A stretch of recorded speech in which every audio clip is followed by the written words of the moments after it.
nyingine tunasema kwamba tunatakiwa kuota ndoto ya kile tunachotaka kiwe. Tunatakiwa tuote ndoto ya kile tunachotaka kitokee kwenye maisha yetu. What do you want to achieve in your life? Kile ambacho tunataka kitokee kwenye maisha yetu ndio tunatakiwa tuanze kuota. Ota ndoto za kile kitu unachotakiwa. Maisha halisi ambayo yako katika ulimwengu wa roho bado tu hajadhihirika katika ulimwengu wa mwili. Kwamba anza kuota ndoto za kile unachokitaka. Anza kuona maono, tengeneza picha katika maisha yako, tengeneza picha ya kile unachokitaka. Mimi nataka iwe hivi. Tengeneza ile picha kabisa ione. Mwambie Mungu, hii ndio naitaka. Hii hapa nayo ilione ambayo majirani wananiona hii mimi hapana. Mimi naitaka hiyo. Kwa utashangaa unavumilia, unaweza kufanikiwa siku moja ukafika pale kwa sababu wewe una ndoto. Ile ndoto ya mafanikio, wewe picha yake tayari unayo. Itakuwaje? Bwana Yesu asifiwe. Amina. Kwamba tunaona hata jengo linaweza kutokea kama hivi. Lakini ili litokee kama hivi, lazima mtu alikaa akachora ramani kwenye ubongo wake. Kutakuwa kuna sitting room, dining room, kitchen, toilet, bedroom. Akachora ramani, afu akachukua karatasi akaanza kuhamisha kichwani kile kilichokuwa katika ubongo wake, na baadaye kinakuja kinazilika, tunaona kama hivi. Ndivyo ambavyo maisha yetu inatakiwa kuwa. Tutengeneze picha kwa imani.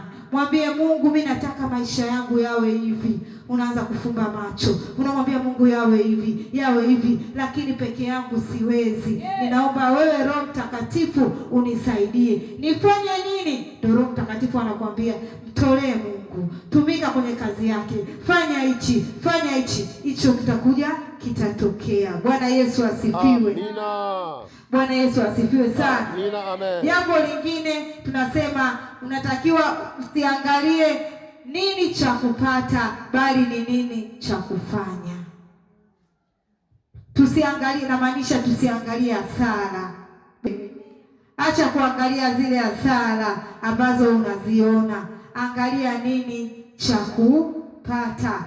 Usiangalie angalia nini cha kufanya. Usiangalie nini cha kupata. Chezesha akili yako. Mwambie Mungu, eti nifanye nini ili niweze kupata hichi ambacho ninataka nikipate. Tunasema kwa lugha nyingine, unafanya ili iweje? Kitu gani kifanyike? Yaani mimi nafanya hii biashara ili iweje? Bwana Yesu asifiwe. Mimi nafanya huduma ili iweje? Jina la Mungu litukuzwe. Jina la Mungu likitukuzwa, basi Mungu anafurahi, anaachilia zile baraka. Kwa hiyo itaki kuangalia moja kwa moja. Ndio maana tunasema kuna wafanya biashara na wajasiriamali. Mfanya biashara anatamani au malengo yake, mfanya biashara ni kupata faida ya papo kwa papo. Faida yake ya papo kwa papo. Lakini mjasiriamali faida yake ni kidogo ya kuunga hapa kidogo. Lakini mfanya biashara anatamani apate faida ya papo kwa papo. Kwa hiyo na sisi tuwe kama wajasiriamali. Acha kuangalia kwamba nitaenda kuuza hii leo, nitachukua mboga, nitatembeza, mboga zangu zote zitaisha. Unaamini kwamba mboga zako zote zitaisha. Ukitembeza, ukikuta mboga zimebaki 10, unakata tamaa kwa sababu uliwekea mboga zitaisha. Lakini angalia, mimi nitatoka hapa, nitauza mboga. Leo nitauza mboga. Nisipouza leo, yule ambaye sijampitishia matembele leo atakuwa akiba wangu kwa kesho. Bwana Yesu asifiwe. Bwana Yesu asifiwe sana. Kwa hiyo tuangalie nini cha kufanya, tusiangalie nini cha kupata. Bwana Yesu asifiwe sana. Tunasema hatua nyingine, tusitafute nani wa kutupa. Angalia nani wa kumpa. Usitafute nani wa kukupa, angalia nani wa kumpa. Amen. Tusitegemee sana kwa wengine, japo tunasema baraka zetu Mungu ziweka kupitia watu. Watu wanaweza wakatubariki. Acha mtu akubariki kupitia Mungu mwenyewe, lakini usiachilie tumaini. Usimtumaini Mungu, usimtumaini mwanadamu. Hata Mungu anasema amtumainie mwanadamu amelaaniwa. Mtumaini Mungu. Usiangalie, usianze kutafuta mimi leo nina shida, nikienda kwa mjomba nikimuomba hela atanipa. Mwambie Mungu, leo sina kitu, leo nina shida hichi. Mungu, wewe ndio unajua mimi nitapatia wapi.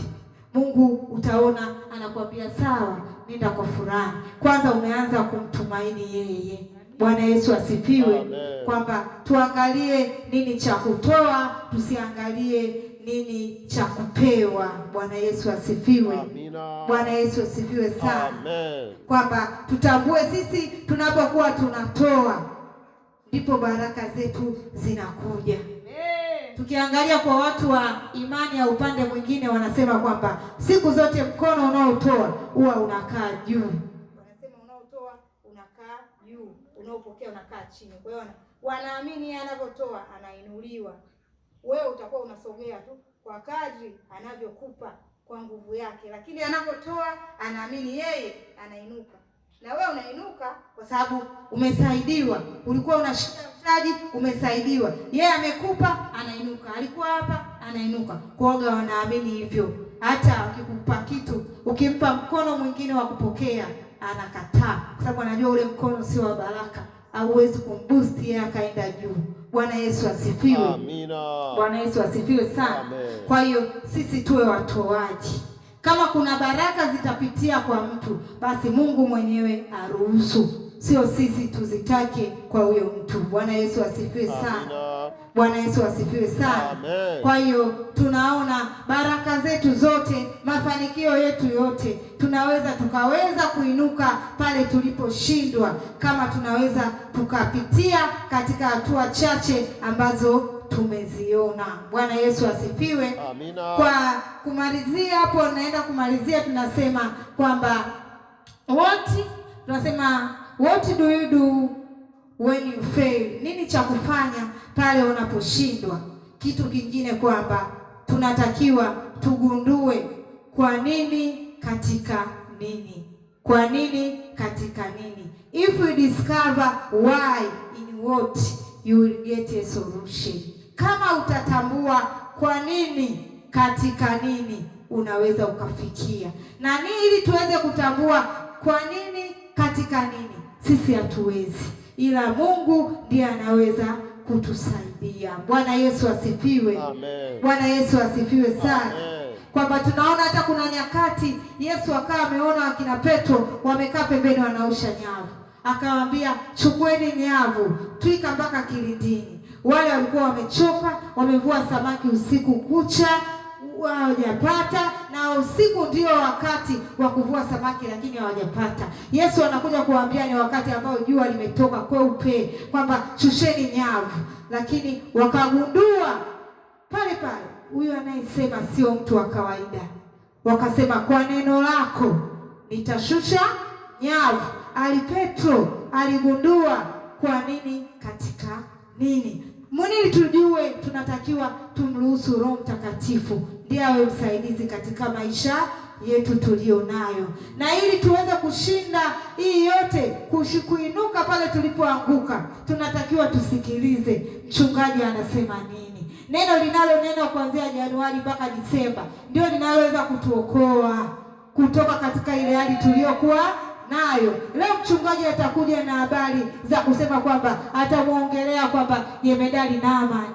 Ataongea, utapata point. Kuna sehemu nilianguka, kumbe Naamani aliinuka hivyo. Siku nyingine atakuja, ataongea kwa habari za mifupa mikavu. Utagundua ukiunganisha unapata nguvu ya kuinuka tena, kama neno lake linavyosema, niangukapo nitasimama tena. Bwana Yesu asifiwe sana. Amen. Mungu awabariki.